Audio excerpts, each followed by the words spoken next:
Welcome to the Salmon Runs YouTube. Enjoy the video. You'll start by getting both devices ready. Make sure the iPad runs a recent iPad OS and Bluetooth is on. Place charged AirPods in their case and open the lid next to the iPad. This triggers the pairing UI.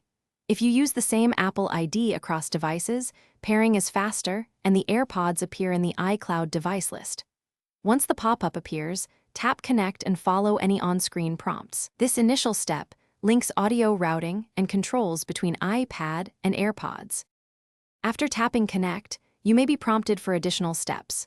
Press and hold the Setup button on the AirPods case for manual pairing if the pop-up doesn't appear. Next, go to Settings, Bluetooth, tap the info icon next to your AirPods to rename them, and assign left/right press actions or double-tap gestures. Make sure automatic switching is enabled so audio moves between iPhone and iPad seamlessly. Enable spatial audio for supported models to get immersive sound.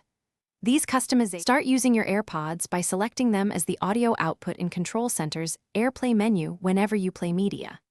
Make sure the iPad's volume and microphone input settings are correct inside the app or on the audio card. Some apps choose their own input source.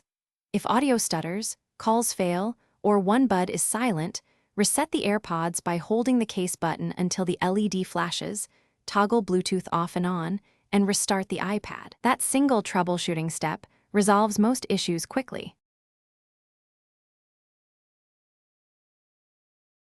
Thanks for watching. Consider subscribing if we helped you.